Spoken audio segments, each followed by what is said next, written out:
Para Spinoza, perguntar de onde veio o homem era como perguntar de onde veio a tempestade ou de onde veio a montanha. A resposta não está em um ato criativo divino. Está nas leis da natureza. Está na necessidade com que as coisas se produzem umas às outras, em uma cadeia causal infinita, sem começo e sem fim. O homem não foi criado. O homem emergiu, surgiu, veio a ser. Pela mesma necessidade natural com que a água evapora, forma nuvens e cai como chuva. Não há milagre nisso. Não há intervenção sobrenatural. Há apenas a natureza fazendo o que a natureza faz: existir, transformar-se, produzir infinitas formas de vida e morte. E essa visão, por mais fria que pareça, tinha uma consequência inesperada. Ela libertava o homem, porque se não há queda, não há culpa. Se não há culpa, não há necessidade de redenção. Se não há necessidade de redenção, o homem é livre para viver segundo sua própria natureza, sem medo de punição eterna, sem esperança de recompensa celestial. Livre para buscar a alegria, o conhecimento, a plenitude, aqui e agora, nesta vida que é a única que temos. Spinoza não era um homem de revoluções violentas. Não pregava nas praças. Não convocava multidões. Não escrevia panfletos inflamados. Sua revolução era silenciosa, feita com tinta, papel e a precisão cirúrgica de quem disseca conceitos milenares para revelar o que há por trás deles. E o que ele encontrou por trás da história de Adão foi algo perturbador: medo. Medo da morte. Medo do desconhecido. Medo de não ter propósito. Medo de estar sozinho em um universo indiferente.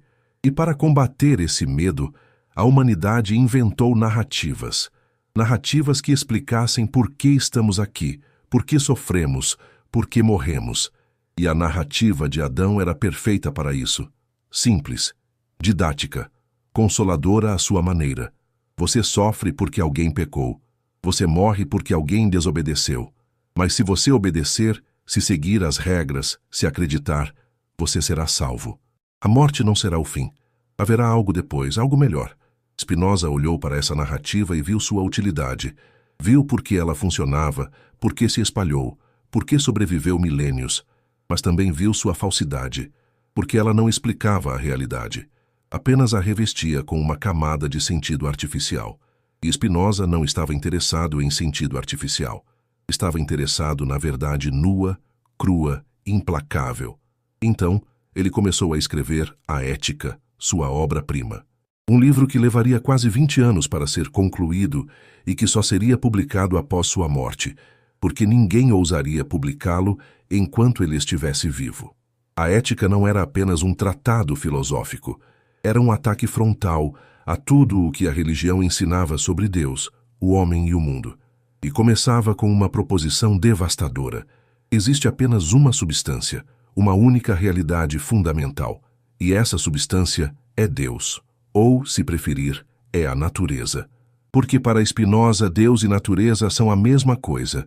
Isso soava como blasfêmia para os cristãos, soava como heresia para os judeus, soava como ateísmo disfarçado para todos. Mas Spinoza não estava negando Deus, estava redefinindo Deus. Estava dizendo que Deus não é um ser pessoal que nos observa do céu, que nos julga, que intervém na história. Deus é a totalidade do que existe. É a substância única da qual tudo é feito. É a força imanente que percorre cada átomo, cada estrela, cada ser vivo. E se Deus é a natureza, então tudo o que acontece é divino. Não no sentido de ser bom ou sagrado, mas no sentido de ser necessário, de ser expressão da substância infinita. A tempestade que destrói a colheita é divina.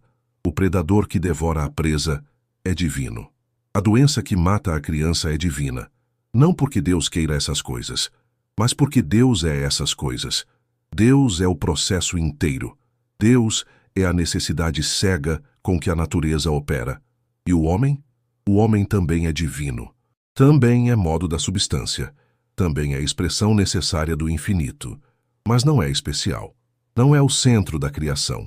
Não foi feito à imagem de Deus em um sentido moral ou espiritual. Foi feito das mesmas leis que fazem a pedra, o verme, o oceano, e está sujeito às mesmas necessidades.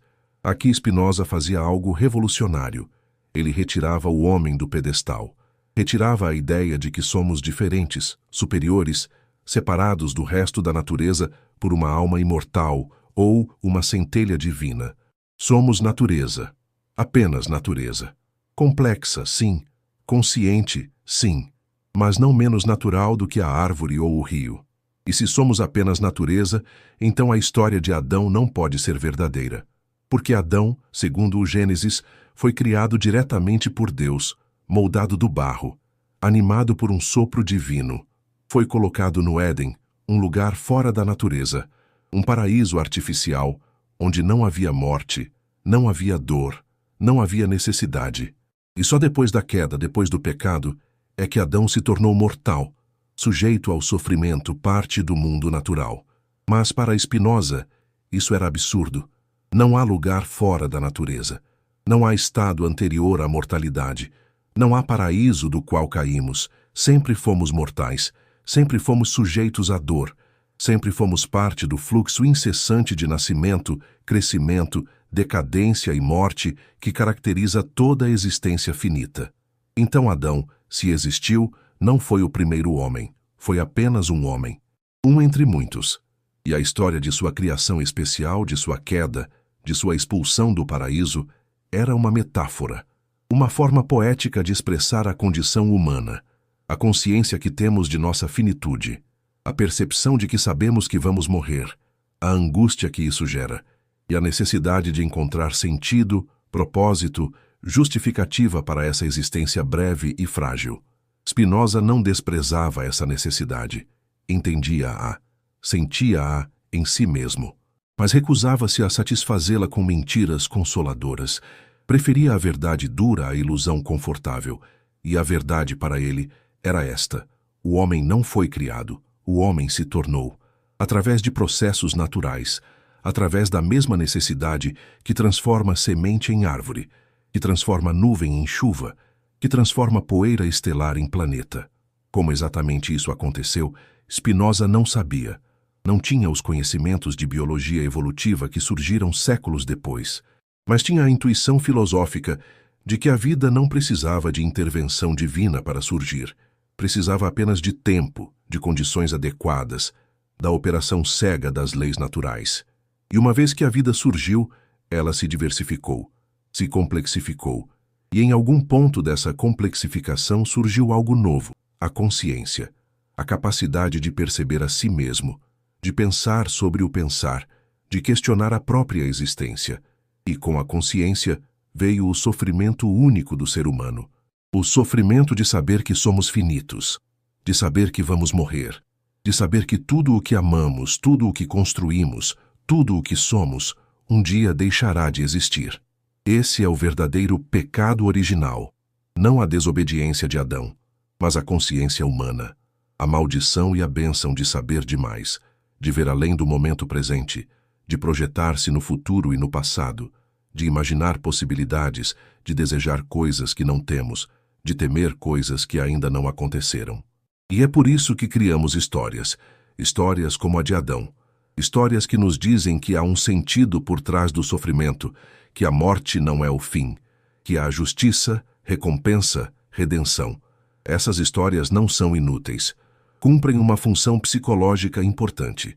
Ajudam as pessoas a suportar o insuportável, a continuar vivendo, mesmo sabendo que vão morrer. Mas Spinoza acreditava que podíamos fazer melhor. Podíamos enfrentar a verdade sem nos desmoronar.